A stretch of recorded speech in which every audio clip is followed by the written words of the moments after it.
6 నెలలుగా జీతాలు లేవు, పని భారం పెరిగింది. పలు దఫాలుగా నిరసనలు, ఆందోళనలు చేపట్టినా కూటమి ప్రభుత్వంలో చలనం లేదు.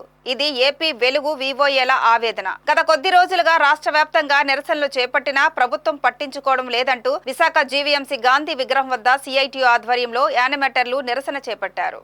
Greater Visakha municipal corporation Gandhi విగ్రహం వద్ద ప్లకార్డులతో ఆందోళనకు దిగిన వివోఏలు తమకు 6 నెలలుగా జీతాలు లేవని, పెరుగుతున్న నిత్యావసర వస్తువుల ధరలతో తీవ్ర ఇబ్బందులు పడుతున్నామని గోడు వెలుబుచ్చుకున్నారు. 3 ఏళ్ల కాల పరిమితిని రద్దు చేస్తామని హామీ ఇచ్చి అధికారంలోకి వచ్చిన కూటమి ప్రభుత్వం దానిపై ఎటువంటి చర్యలు తీసుకోవడం లేదని వాపోయారు. అలాగే అకారణంగా తొలగించిన వివోఏలను విధుల్లోకి తిరిగి తీసుకోవాలన్న న్యాయస్థాన ఉత్తర్వులను కూటమి ప్రభుత్వం పట్టించుకోవడం లేదని ఆరోపించారు. వెంటనే తమ సమస్యలను పరిష్కరించాలని, లేదంటే ఉద్యమాన్ని మరింత తీవ్రతరం చేస్తామని వారు హెచ్చరించారు. ఏలుగు యూనియన్ అధ్యక్షురాలు పి అపర్ణ, మాకు చాలా కాలం నుంచి మనం చాలా జర్నాలు చేస్తూ ఉంటున్నాం. కానీ ఏ ప్రభుత్వం వచ్చినా మమ్మల్ని వివోఏలు మాత్రం ప్రభుత్వాన్ని గుర్తించట్లేదు. చాలా విధంగా ధర్నాలు చేస్తూ ఉంటున్నాం. గతంలో విజయవాడలో చేసాం. 12వ తేదీన 12 నెల 6వ తేదీన ధర్నాలు చేసాము. అయినా సరే సీఈఓ గారు పిలుపునిస్తున్నారు కూడా. అప్పుడు కూడా మాకు వివోఏలకి ఎటువంటి బాధ్యత అనేది మాకు ఏమీ చెప్పట్లేదు. అలాగే మాకు 6 నెలలు బట్టి జీతాలు రావట్లేదు. అయినా సరే మాకు పని భారాన్ని బాగా పెడుతున్నారు. ఏపీఎంలు కానీ, సీసీలు కానీ, సరఫ్ నుంచి పీడీ కానీ అందరూ కూడా పని ఒత్తిడి మాత్రం పెంచుతున్నారు. కానీ మా జీతాలు మాత్రం ఎటువంటి మాత్రం గుర్తించడం జరగట్లేదు. మేము చాలా ఇబ్బంది పడుతున్నాము. చాలా జీతాలు చూస్తే ఖర్చులు చూస్తే చాలా భారంగా పెరిగిపోయి, కానీ మాకు జీతాలు మాత్రం రెగ్యులర్ రాలేదు. మా కోరిక ఒకటేనండి, మా కాల పరిమితి రద్దు చేయాలని కోరుతున్నాము. అలాగే ప్రతి నెల మిగతా ప్రభుత్వ ఉద్యోగులకు ఎలాగైతే జీతాలు పడుతున్నాయో, ప్రతి అకౌంట్లో ఎలాగైతే పడుతున్నాయో మమ్మల్ని కూడా వివోఏలు గుర్తించి ప్రతి నెల కూడా మా అకౌంట్లో డబ్బులు వేస్తారని మేము కోరుచున్నాము. అలాగే మాకు 8,000 రూపాయలు చాలట్లేదు. గత ప్రభుత్వం 10,000 రూపాయలు జీతం ఇస్తానని భరోసా ఇచ్చింది. కానీ గత ప్రభుత్వం కూడా 8,000 జీతం ఇస్తుంది. కానీ ఈ ప్రభుత్వం వచ్చేదాకా 2 నెలలు పడ్డాయి. మిగతా నెలల నుంచి కూడా మాకు 6 నెలలు పెట్టి జీతాలు పడలేదు.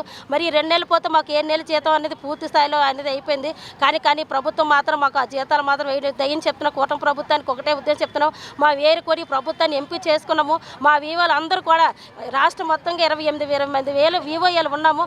అందరూ కూడా గుర్తించి ఈ ప్రభుత్వాన్ని, కూటమి ప్రభుత్వాన్ని తీసుకొచ్చాము. మాకు న్యాయం జరిపించాలని ప్రభుత్వాన్ని మనసారా మేము కోరుకుంటాము. లేదంటే మా తల్లి పిల్లలు చాలా భారీ ఎత్తున వివోలు ఎంతోమంది ఆత్మహత్యలు చేసుకుంటున్నారు. అలా చేయకంటే ఈ ప్రభుత్వం మంచిగా నడవాలనుకుంటే మా వివోలు ప్రభుత్వ దృష్టిలో తీసుకెళ్ళి మా రెగ్యులర్గా జీతం పడాలని ప్రభుత్వాన్ని కోరుకుంటున్నాము.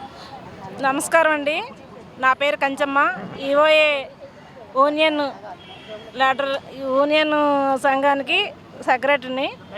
అయితే ఏంటంటే మాకు ఇప్పుడు 6 నెలలు బట్టి జీతాలు రావట్లేదు. అలాగే మాకు 3 సంవత్సరాల కాల పరిమిత సర్క్యులర్ రద్దు చేస్తామని చెప్పేసి ఇప్పటికొచ్చి రద్దు చేయలేదు. తర్వాత 6 నెలలు బట్టి బకాయి వేతనాలు ఉన్నాయి అంటే మేము ఎలాగ ఈవోఏలు బతకాలి. ప్రతి ఒక్క ఈవోఏ కష్టపడి రాత్రి పగలనకన్నా పనిచేస్తాను. బకాయి వేతనాలు వెంటనే చెల్లించాలి. అందరికీ నమస్కారం అండి. నా పేరు శారద. విశాఖ జిల్లా నుంచి మేము ఇక్కడ వివోఏలు అందరూ కూడా ఇక్కడ ధర్నా చేస్తున్నాము. గతంలో చాలా వరకు మేము ధర్నాలు చేసాము.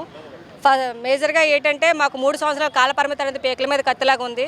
ప్రతిసారి కూడా మేము దీని మీద ఎన్నో పోరాటాలు చేసాం. ఇప్పటివరకు కూడా ప్రభుత్వం ఎటువంటి చర్యలు తీసుకోవడం కానీ, ఆలోచన చేయడం లేదు. కూటమి ప్రభుత్వం వచ్చిన వెంటనే మేము ఈ 3 సంవత్సరాల కాల పరిమితి సరుకు రద్దు చేస్తామని చెప్పేసి మాకు హామీ అయితే ఇచ్చారు. కానీ దాని మీద ఎటువంటి చర్యలు తీసుకోవడం లేదు. అంతేకాదు, కూటమి ప్రభుత్వం వచ్చిన దగ్గర నుంచి మాకు జీతాలు అనేది సక్రమంగా ఇవ్వడం లేదు. ఇప్పటికే 6 నెలలు అవుతుంది.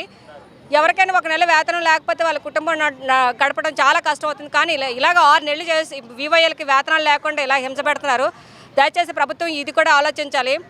అలాగే ఇప్పుడున్న ధరలు, మా పిల్లలు ఫీజులు కట్టుకోవాల ఇప్పుడున్న ధరలకి మేము బ్రతకడం కూడా చాలా కష్టమైపోతుంది. దయచేసి ప్రభుత్వం వెంటనే దీని మీద చర్యలు తీసుకొని మా వేతనాలు అనేది వెంటనే విడుదల చేయాలి.